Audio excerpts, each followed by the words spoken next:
Hey guys, and welcome to the last of the topic 11 review videos. Although I have decided to do one short one on topic 11.1, just to clean up some of the stuff that we talked about there and to review a few things, but it's going to be very brief in comparison with these, probably only between 5 and 10 minutes. So let's go ahead and dive into topic 11.3. We might not want to dive into it because it's kidney and osmoregulation time. Let's talk about poop. But not really. Okay, so there's a difference between what we're going to talk about today, which is excretion versus defecation. Defecation is poop, and that is the undigested remains of stuff that you've eaten.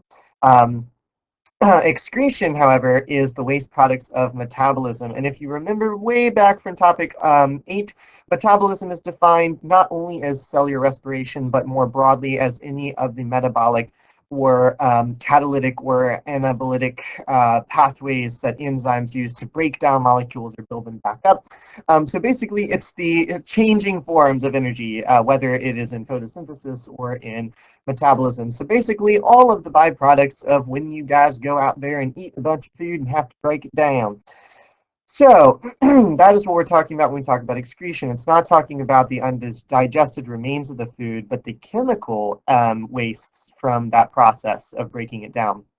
So a good excretory system has two essential functions. It's to remove nitrogenous wastes from your bloodstream, but also to remove excess water. Where's all that water coming from? Well, the water's coming from those reactions wherein you are catabolizing or anabolizing molecules and releasing water, such as dehydration reactions.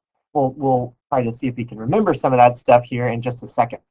But first, let's talk about getting rid of nitrogen. So nitrogenous waste, or when we break down a bunch of proteins and nucleic acids, remember they are the two macromolecules that contain nitrogen. Glucose and other carbs like it and lipids only contain carbon, hydrogen, and oxygen, but nitrogen is in both nucleic acids and in proteins.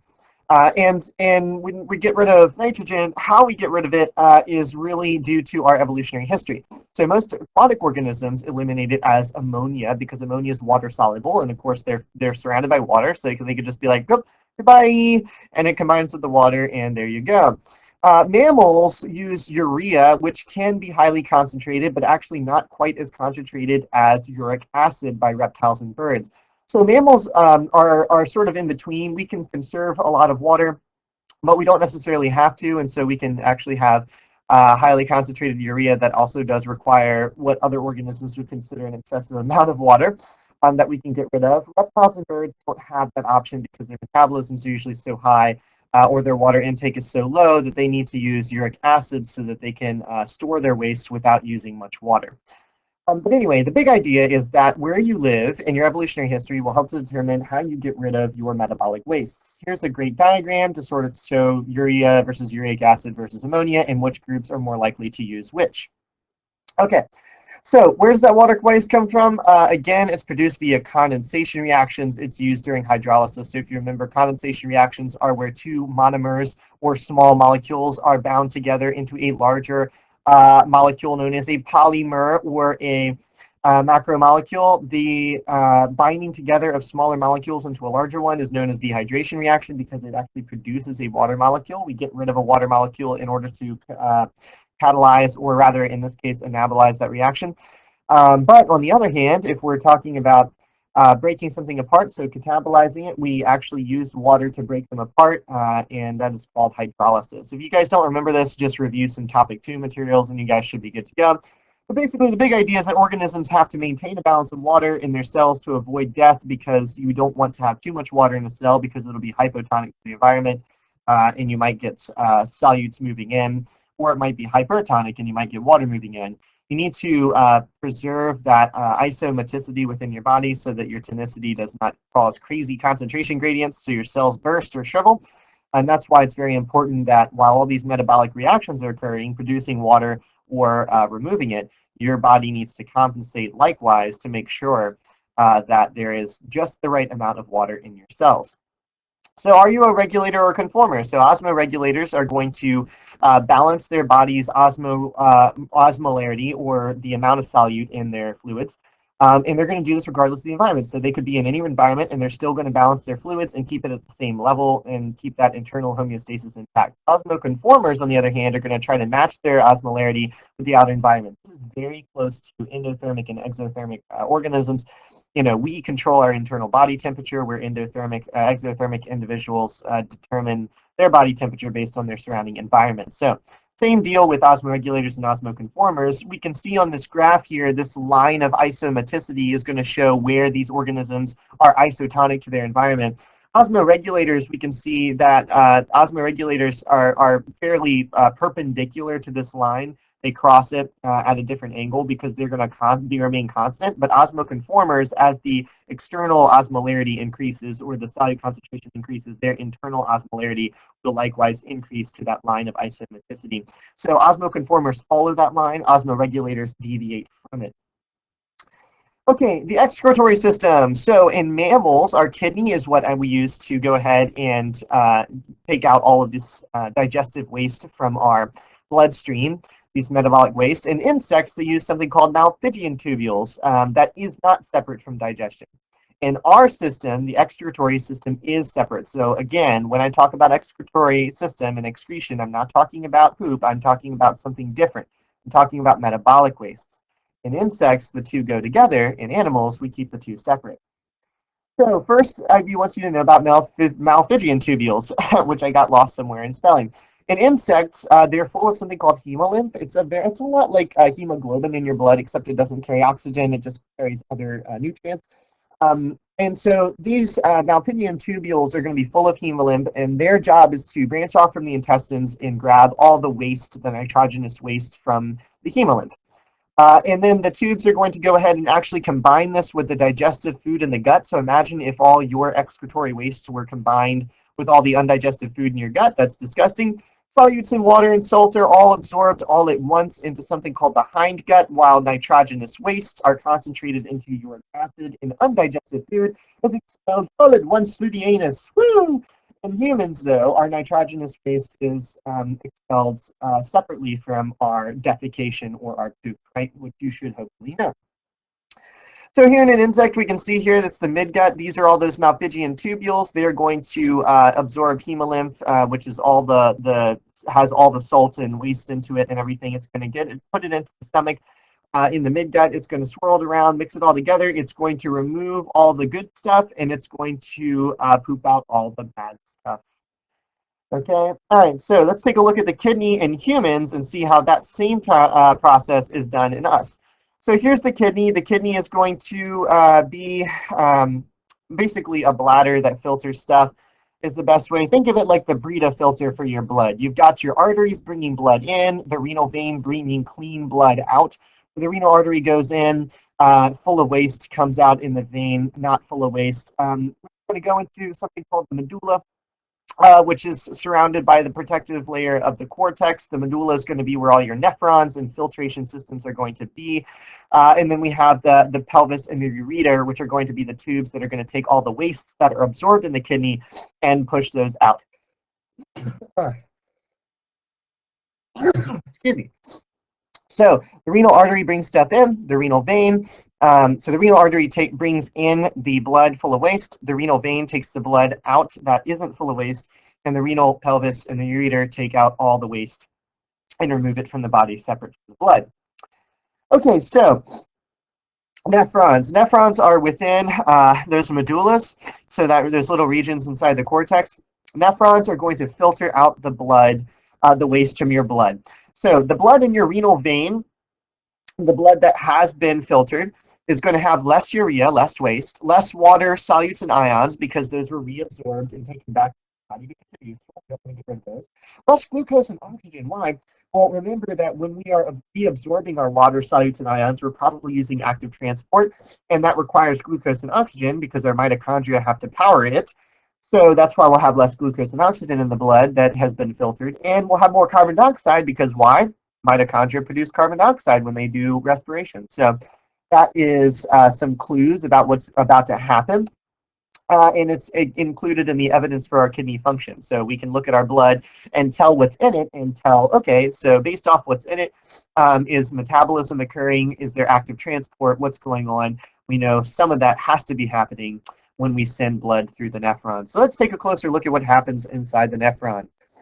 So the nephron, again, is within the medulla. When you look at the nephron, it's composed of several big pieces. We see the nephron is the yellow stuff, by the way. The red are the arteries, and the blue is the veins. On the right-hand side over here, where we see nephrons, we see here, this is the first part, which is called the Bowman's capsule. It includes something called the glomerulus. We have this proximal convoluted tubule, the loop of Henle, the distal convoluted tubule, the collecting ducts, and this is another glomerulus and Bowman's capsule on the other side that's feeding into it. So it's sort of double-sided, which is pretty cool. Anyways, let's go ahead and take a look at what each one of those pieces does. So here's the human kidney. You need to be able to label it and all that stuff. Okay. Ultrafiltration. So ultrafiltration is when we're going to take the metabolic wastes out of the blood and separate it from the blood. We're also going to be reabsorbing all the good stuff, so that the wastes we're just getting rid of waste. We're not getting rid of good stuff, because sometimes good stuff can be mixed in with that waste. So the first step of ultrafiltration occurs in the Bowman's capsule. This is going to be just a little circular ball of cells that's going to surround a bunch of blood capillaries from those arteries. The blood's going to come in, it's going to pass through these walls, be filtered, and then the waste is going to go on through the rest of the nephron. Let's take a look at how this happens. So inside of that glomerulus, inside the Bowman's capsule, all the capillaries are held in there by these little cells around the outside. And those little cells around the outside are going to hold it with clamps called pedicels. They are called podocytes. And the podocytes hold onto the capillaries with pedicels, and that allows them to get very close so that the blood can go ahead and release its waste into them. So when it releases its waste, when the blood releases its waste into those cells, there's something called the basement membrane there. And the basement membrane is going to act like the filter. It's too small to allow blood cells through, so the blood doesn't actually go out of the blood cells and out of the arteries and into the glomerulus. But the waste, the smaller stuff, does go through. And so this glycoprotein matrix or basement membrane is actually what filters the blood.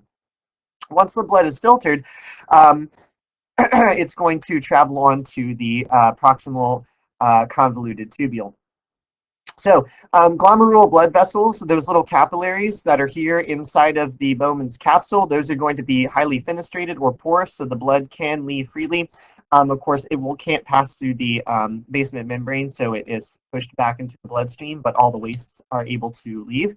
The blood actually leaves due to high pressure. So as the blood is coming into the glomerulus, it's forced into every increasingly narrow tube, increasing pressure. And that is literally the reason why all of the filtrate, which is the waste, is squeezed out of the blood and into the glomerulus. So it's a pressure thing. It's not actually osmotic or solute-based, which is interesting.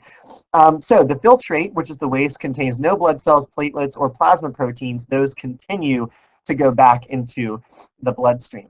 Okay, so where does the pressure originate? Again, when the blood comes in through the wide afferent arteriole, it then has to leave through something called the narrow efferent arteriole. That means that you just basically decrease the diameter of the tube, pressure increases. We all should know this. If you guys have ever, I don't know, I'm trying to think of what's a good, okay, water coming in through the pipes in your shower. If you've ever looked up, the pipe that the water initially comes into is wider, but then as it's squeezed through the shower head, it is squeezed through a narrow gap, and it comes out with a higher pressure than if you just had the water come out of that big tube. That's what's happening here. We have this big afferent arteriole. It's going to lead into smaller and smaller tubules in the glomerulus and the Bowman's capsule. It exits through an equally narrow tube, oh my god, and that is going to be what causes that pressure differential. My god, allergies. Okay, so here's an electron micrograph. Here's the basement membrane. Here are those little pedicels here, right? And we have the blood that will be diffusing through. Okay, proximal convoluted tubule. The tubule is just after the Bowman's capsule. So here if we look at this structure right here, I've gone ahead and put it up here. So this right here, this is the Bowman's capsule. Bowman's and glomerulus up here. It's going to head into this is our proximal tubule. Okay, so here we're in the proximal tubule. The proximal tubule is going to be pretty thin. It's held together by these tight junctions, which are essentially, it's just stitched together. It's very, very thin, easily porous, and lined with microvilli for surface area. So basically these little bumps all over the place to allow for more reactions to occur. This is where we have the selective reabsorption of our nutrients and other solid things like sugar. So reabsorbed substances actually have to be actively transported out of the tubule into the surrounding membrane and fluid. They are actively transported first through something called the apical membrane, which is the inside, and then passively through the basolateral membrane. The point is that in these tubules, things like glucose, which I'll show like this, things like glucose and things like minerals and nutrients are reabsorbed back into the body using active transport. So of course, because it uses active transport, it has to be using ATP to do so, right? So here's the first little action of those mitochondria that are near the nephron, and they're going to start releasing CO2 and taking up glucose and oxygen in order to actively transport all of this good stuff out of the filtrate, leaving the rest of the waste, which I'll do in green because it seems like a good waste color, travel down into the loop of Henle. Okay, so again, just actively transporting out solid good things here. Okay, selective reabsorption. So here we go. The proximal tubules reabsorb all of the glucose, amino acids, vitamins, hormones, etc. And each one goes through a different type of transport. So our mineral ions are done through carrier proteins. Glucose and amino acids are co-transported by a symporter, and water passively follows via osmosis. And we can see that here. Ions go straight on through using the carrier. Amino acids and sodium come through at the same time. They have to go through the symporter, which means it is basically just a protein transporter that transports two things in the same direction at the same time. And then H2O through osmosis. Okay, the loop of Henle. So the loop of Henle, all right, so we've got in our proximal convoluted tubule, we got all the solid stuff. Now the loop of Henle's job is going to be to, as the waste moves down through the loop of Henle and it goes around and up, as the waste moves down through the loop of Henle and goes around and up, the main idea is to go ahead and to take the water back into your body. So you don't want too much water to leave with your waste because you'll become dehydrated. So you want to go ahead and reabsorb that water in the loop of Henle, which I'll go ahead and name down here, loop of Henle. We call this part of the loop the descending limb of the loop, and this is the ascending limb because the filtrate is descending and then ascending. And H2O is taking out here through osmosis. Okay, so it's just going to be passively out through osmosis, whereas over here, we're actually going to be at the active transport, which I'll show right here, the active transport of solute. And I'll go ahead and put that here. I'll just say solute out of the ascending arm of the loop of Henle. So let's go ahead and take a look at what I mean. All right, so the descending limb is permeable to water, but not to salt. So that means that as we descend, water can exit, but salt cannot. Okay, the ascending limb is permeable to salts, but not to water. So water cannot diffuse out of the ascending limb, but salts like solutes like salt can. All of the substances that are pushed out of the loop of Henle go into what we call, this is the interstitial fluid. And the interstitial fluid is full of blood vessels that are going to come very close to the loop of Henle. So we're going to have all these blood vessels that are coming through, these capillary blood vessels. And these capillary blood vessels are going to reabsorb all of the stuff from the loop of Henle. So, and that's going to be called the vasa recta, is going to be all these blood vessels down here. This is known as the vasa recta. Okay, so water goes out of the loop of Henle, is reabsorbed by the vasa recta, solid goes out into the interstitial fluid, and we are good to go. So here we can go ahead and see water goes ahead and diffuses out. Salt goes ahead and is actively transported out of the ascending arm of the loop of Henle. I forgot to put that down here. But this process of transporting the solute out, this process requires ATP in order to work. And we end up getting our water back is essentially what we want from the loop of Henle. Okay, now how do we control the water reabsorption? Sometimes we need to reabsorb more water than others. Other times, if we are overhydrated, if we're drinking too much water, our body actually wants to get rid of more water. And so it's not going to want as much reabsorption to happen in the loop of Henle as you might normally think. So in order to control this, it's determined by a hormone called ADH. ADH is anti-diuretic hormone. It's released by the posterior pituitary gland, which is going to release basically all your hormones in response to dehydration. Okay, so let's say that you have too little water. All right, so that's going to be detected by osmoreceptors in your brain. So osmo, remember, refers to water receptors in your brain. It's going to actually increase the porosity of your descending loop of Henle. So it's going to allow for more water to diffuse out of the loop of Henle. And because there is less water in the filtrate, you will urinate less, and therefore you will save water. So ADH levels, and of course you can imagine if you're overhydrated, ADH levels will be severely decreased, and so the loop of Henle will not be very permeable to water, and most of your water will actually stay with the filtrate and will be released in your body in your pee. This can easily be seen if you haven't drank enough water. Your pee is yellow. Why? Because it contains a higher concentration of urea in comparison to the water. And in that case, your body has increased ADH levels and therefore reabsorbed most of your water, making your pee more concentrated and therefore more yellow. And if you've ever drank a ton of water, like if you're, trying to do stuff for sports and everything, you have to drink a lot of water every day. Well, then in that case, you've noticed that your pee is probably pretty clear, and that's because ADH levels are super low. Your loop of Henle was not very permeable to water. You didn't reabsorb a bunch of your water, and so your pee is very low in urea compared to the amount of water in it. So ADH is produced when you are dehydrated.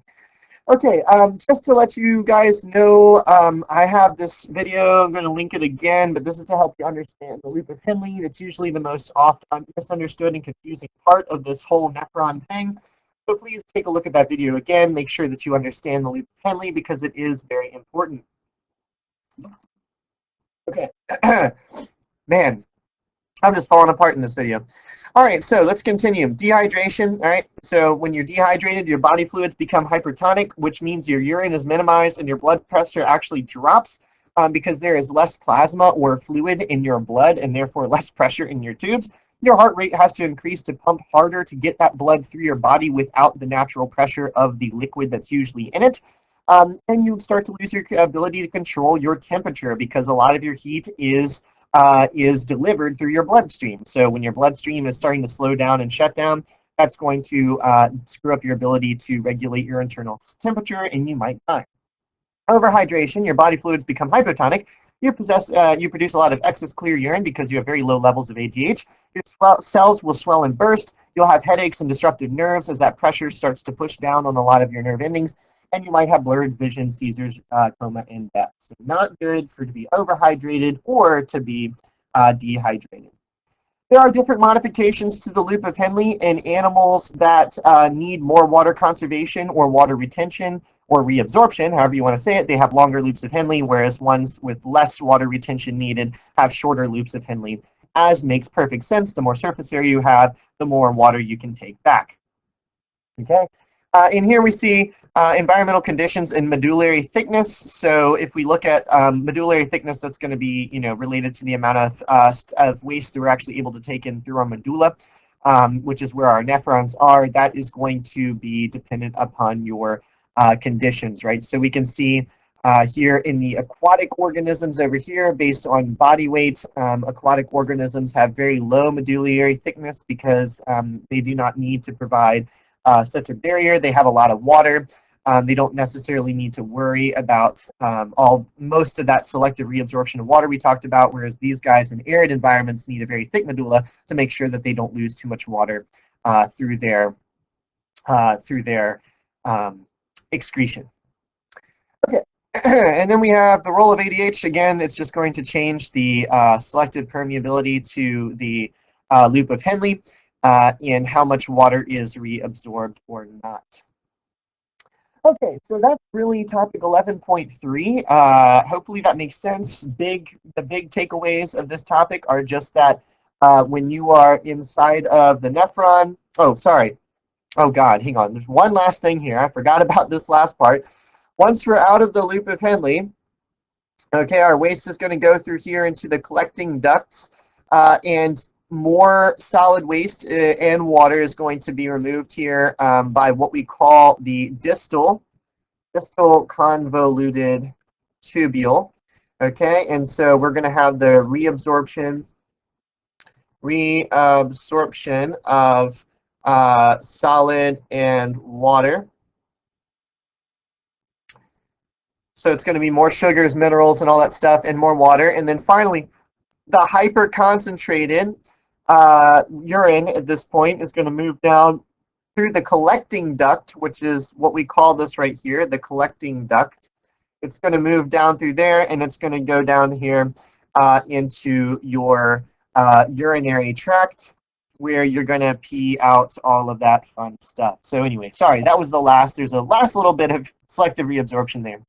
And then we get rid of everything. Okay, so the idea here, though, is that your nephron, which is located in the medulla of your kidney, is going to receive filtrate from your blood. That filtrate is going to contain some good stuff, like excess glucose and minerals and nutrients, and some bad stuff, like nitrogenous waste. Your body's going to filter it out using the proximal tubule, glomerulus, all that stuff. It's going to take back all the useful things that are solid. It's going to take back all the useful water. And control that using ADH.